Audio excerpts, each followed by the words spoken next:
Xin chào các bạn, chào mừng các bạn đến với kênh Nagi Kiếm Hiệp và Huyền Sử. Đây là một video về chủ đề kiếm hiệp Kim Dung. Chào mừng các bạn trở lại với hành trình khám phá những mối tình buồn nhất trong thế giới kiếm hiệp Kim Dung. Sau phần đầu tiên đầy nước mắt, hôm nay chúng ta tiếp tục với phần thứ 2 của top 5 chuyện tình buồn của các mỹ nhân trong kiếm hiệp Kim Dung. 5 câu chuyện nữa sẽ được kể, 5 trái tim nữa sẽ tan vỡ giữa gió sương giang hồ. Hãy cùng lắng nghe để cảm nhận nỗi đau khắc khoải, thê lương của những kiếp hồng nhan tài hoa mà số phận nghiệt ngã. Trình Linh Tố và Hồ Phỉ, phi hồ ngoại truyện. Dưới bóng núi tuyết sơn mở sương, Trình Linh Tố, cô gái nhỏ của phi hồ ngoại truyện, bước vào đời như làn gió xuân thoảng qua, mang theo mối tình đơn phương thầm lặng dành cho Hồ Phỉ, chàng hiệp khách nghĩa khí ngút trời. Nàng gặp chàng giữa gió bụi giang hồ, lòng cảm mến này nở tựa hoa quỳnh trong đêm, chẳng biết từ bao giờ. Vì Hồ Phỉ, Trình Linh Tố sẵn lòng từ bỏ cuộc sống bình lặng, dấn thân vào hiểm nguy, nguyện ở bên che chở, bảo vệ chàng. Nhưng tình yêu ấy, như ánh trăng soi mặt nước, đẹp mà xa vời, chỉ là mộng ảo chẳng thể chạm tay. Trái tim Hồ Phỉ từ lâu đã khắc sâu bóng hình Viên Tử Y, người con gái kiêu sa, rực rỡ. Trình Linh Tố biết rõ điều đó, song vẫn cam lòng đứng sau, lặng lẽ nâng đỡ chàng qua những cơn sóng gió. Nàng giấu kín mảnh tình khắc khoải, chẳng dám thổ lộ, chỉ dám trao đi những hy sinh thầm lặng. Mỗi ánh mắt nàng nhìn Hồ Phỉ là một lần tim đau thắt, mỗi nụ cười nàng dành cho chàng là một lần nước mắt nuốt ngược vào lòng. Tình yêu của Trình Linh Tố là ngọn lửa cháy âm ỉ, chẳng ai hay, chỉ mình nàng ôm nỗi buồn sâu thẳm giữa trời tuyết lạnh. Trong thế giới kiếm hiệp của Kim Dung, Trình Linh Tố không lộng lẫy như Triệu Mẫn, không kiên cường như Nhậm Doanh Doanh, nàng chỉ là một đóa hoa dại giản dị, yếu đuối mà bền bỉ. Nàng thông minh, tinh tế, dùng cả tài năng y thuật để cứu Hồ Phỉ khỏi hiểm cảnh, nhưng chẳng thể khiến chàng ngoảnh nhìn. Mối tình đơn phương ấy là bi kịch của một trái tim son sắt, yêu mà chẳng được đáp đền, hy sinh mà chẳng được thấu hiểu. Nàng ở bên Hồ Phỉ, gần mà xa, như cánh chim lạc đàn, bay mãi chẳng tìm được bến đậu. Nỗi buồn của Trình Linh Tố là tiếng gió rít qua đỉnh tuyết sơn, là ánh mắt thẫn thờ giữa trời băng giá. Nàng chẳng oán trách, chẳng đòi hỏi, chỉ lặng lẽ chôn sâu giấc mộng tình. Đến cuối đời, khi nàng hy sinh để bảo vệ Hồ Phỉ, người đọc mới thấy rõ sự cao cả và bi ai của mảnh tình ấy. Trình Linh Tố ra đi, mang theo nỗi khắc khoải không lời, để lại Hồ Phỉ một khoảng trống chẳng thể lấp đầy. Trong phi hồ ngoại truyện, nàng là khúc ca buồn của kiếp hồng nhan, yêu đến tận cùng mà chẳng được trọn vẹn, để lại dư âm thê lương mãi vẫn vít lòng người. Quách Tương và Dương Quá, thần điêu hiệp lữ. Dưới bóng thành tương dương mịt mù khói lửa, Quách Tương, con gái thứ của Quách Tĩnh và Hoàng Dung, hiện lên như đóa hoa quỳnh giữa loạn thế, mang trong lòng mối tình đơn phương khắc khoải dành cho thần điêu đại hiệp Dương Quá. Nàng kém Dương Quá 20 xuân xanh, tên Tương do mẹ đặt, gắn liền với tòa thành cha mẹ nàng thể chết chấn giữ.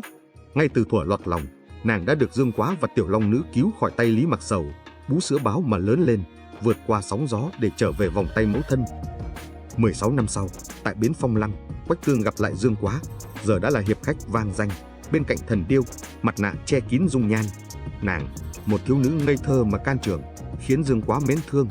Chàng tặng nàng 3 mũi kim châm, hứa hẹn 3 điều ước, rồi đến ngày sinh nhật, dâng 3 món quà lớn, tai quân Mông Cổ, pháo hoa đốt kho lương giặc và trận thắng Hoắc Đô. Nhưng lòng chàng chỉ hướng về Tiểu Long Nữ. Khi kỳ hạn 16 năm trôi qua, không thấy bóng hồng ấy, Dương Quá nhảy xuống đoạn Trường Nhai. Quách Tương khẩn thiết khuyên can, song tình trạng như núi, chỉ dành cho một người. Nỗi buồn của Quách Tương hóa thành gió lạnh thổi qua tim. Nàng yêu Dương Quá, nhưng khác với Quách Phủ, mang lòng ích kỷ ngông cuồng, Quách Tương lặng lẽ cầu chúc cho chàng và Tiểu Long Nữ trùng phùng, hạnh phúc. Tình đơn phương ấy chẳng lời giãi bày, chỉ là ánh mắt đau đáu, là tiếng lòng tan vỡ giữa giang hồ hiểm ác. Nàng từng bị giặc bắt, treo trên cao, buộc cha chọn giữa nàng và thành. Quách Tĩnh chọn dân, nàng gật đầu hy sinh, nhưng may thay được Dương Quá cứu thoát. Sau đó, chàng và Tiểu Long Nữ biệt tích, để lại nàng cô độc tìm kiếm trong vô vọng. Khi Tương Dương thất thủ, gia đình nàng, cha, mẹ, chị, em đều tử tiết, chỉ mình Quách Tương sống sót, bởi lúc ấy đang lang thang tứ xuyên tìm Dương Quá. Thành mất, người thương chẳng thấy, nàng ôm nỗi đau thấu xương, từ bỏ hồng trần, lên núi Nga Mi xuất gia. Ở đó, nàng sáng lập phái Nga Mi, trở thành tổ sư, tay nắm ỷ thiên kiếm, lòng mãi khắc một bóng hình. Mối tình ấy, như mây trôi qua đỉnh núi, đẹp mà mong manh, để lại dư âm buồn bã chẳng thể nguôi trong lòng người đọc thần điêu hiệp lữ. Chu Chỉ Nhược và Trương Vô Kỵ, ỷ thiên đổ long ký. Dưới dòng hán thủy mịt mù sương trắng, Chu Chỉ Nhược, con gái một lão lái đò nghèo, bước vào đời như cánh hoa trôi lạc, để rồi số phận đẩy nàng lên núi Nga Mi, trở thành đệ tử của Diệt Tuyệt Sư Thái. Từ thuở ấu thơ, nàng đã gặp Trương Vô Kỵ, Tình đầu trong trẻo nảy nở giữa đôi lòng ngây dại, nhưng giang hồ nghiệt ngã chia cắt đôi đường. Đến khi trùng phùng, trái tim nàng đã cháy bỏng một mảnh tình mãnh liệt dành cho chàng. Song mối tình ấy chẳng ngọt ngào bao lâu, chỉ để lại dư vị cay đắng, khắc khoải khôn nguôi. Chu Chỉ Nhược yêu Trương Vô Kỵ bằng cả sinh mệnh, dẫu sư phụ nghiêm cấm, dẫu lòng nàng biết chàng là cấm địa chẳng thể chạm tới. Nàng từng mơ làm thê tử của chàng, từng cùng chàng bái đường thành thân dưới ánh mắt giang hồ. Nhưng giấc mộng tan vỡ khi Triệu Mẫn, quận chúa kiêu kỳ, ngang nhiên cướp mất hạnh phúc của nàng. Lễ đường rực rỡ hóa thành tro bụi, trái tim nàng như bị xé toạc, nỗi đau biến thành ngọn lửa thiêu đốt lý trí. Từ một thiếu nữ trong sáng, dịu dàng, nàng lầm đường lạc lối, sa vào tà đạo, tay nhuốm máu, lòng đầy oán hận. Bi kịch của Chu Chỉ Nhược bắt nguồn từ chính tình yêu tuyệt vọng ấy. Diệt tuyệt sư thái, sư phụ nghiêm khắc và nhẫn tâm, ép nàng gạt bỏ tình riêng, đặt tham vọng môn phái lên trên tất cả. Nhưng trái tim nàng chẳng thể ngừng nhớ Vô Kỵ, mỗi bước đi là một trận chiến nội tâm khốc liệt giữa hiếu nghĩa với sư phụ và khát khao yêu thương. Nàng chọn tình nhưng lại đánh mất lương tâm, hành động trái đạo, để rồi tự biến mình thành kẻ giả dối, độc ác, một bóng hình xa lạ với chính bản thân ngày xưa. Nỗi buồn của Chu Chỉ Nhược là tiếng gió lạnh thổi qua đỉnh Nga Mi, là ánh mắt thẫn thờ nhìn hạnh phúc vụt khỏi tay. Nàng từng có tất cả, tình yêu, danh phận, nhưng cuối cùng chỉ còn hư không. Trong ỷ thiên đồ long ký, nàng khác hẳn Triệu Mẫn kiên cường hay tiểu long nữ thanh thoát. Nàng là đóa hoa bị giang hồ vùi dập, yêu mà chẳng được đáp đền, đau mà chẳng thể giãi bày. Đến phút cuối, tại Thiếu Lâm Tự, nàng tỉnh ngộ, tìm lại chút hiền lương xưa cũ, nhưng bóng tình xưa đã xa, để lại vết thương chẳng bao giờ lành. Mối tình ấy như mây trôi qua kẽ tay, đẹp mà thê lương, để lại trong lòng nàng và người đọc một nỗi khắc khoải chẳng thể nguôi. Công tôn Lục Ngạn và Dương Quá, thần điêu đại hiệp. Giữa chốn tuyệt tình cốc mịt mù sương trắng, Công tôn Lục Ngạn, ái nữ của Công tôn Chỉ và Cửu Thiên Xích, hiện lên như đóa sen tinh khiết nở giữa bùn lầy.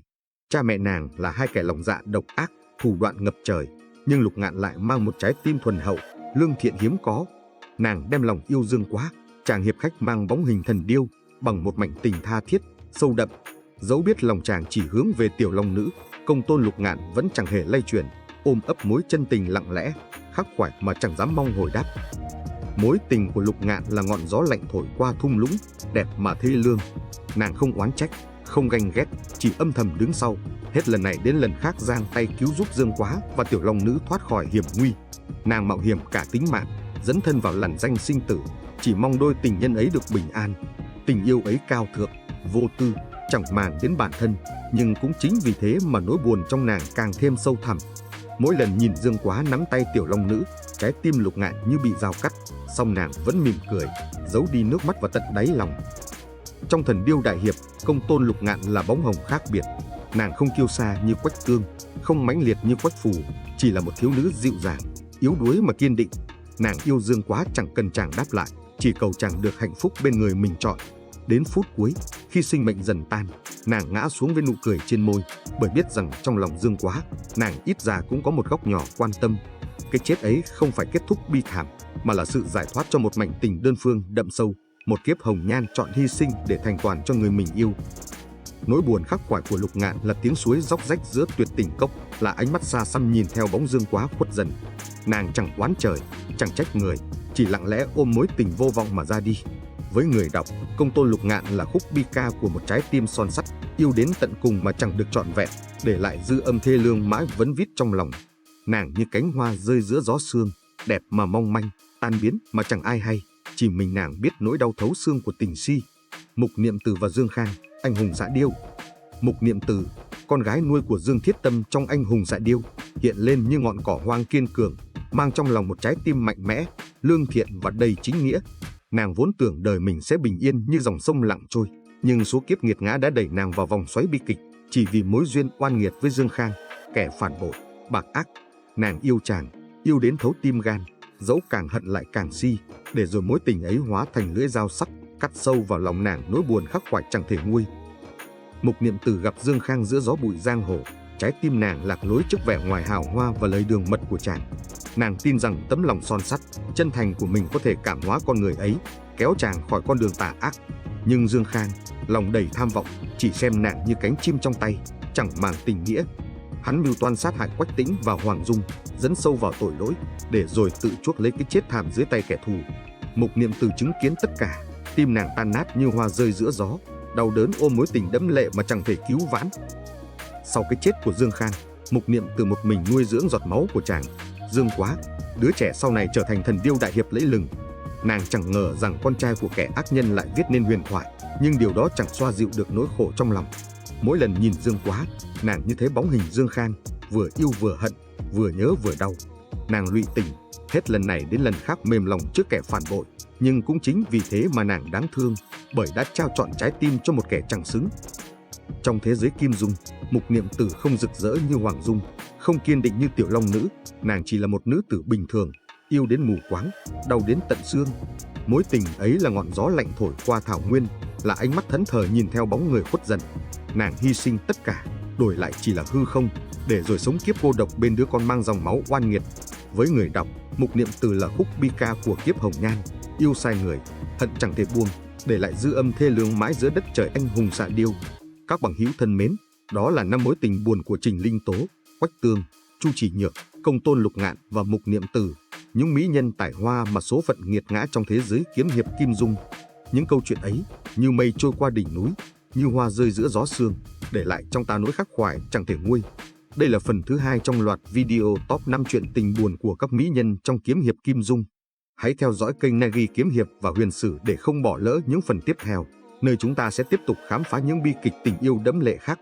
Đừng quên để lại bình luận, chia sẻ cảm nhận của các bạn và nhấn nút đăng ký để cùng nhau bước vào thế giới võ lâm đầy màu sắc.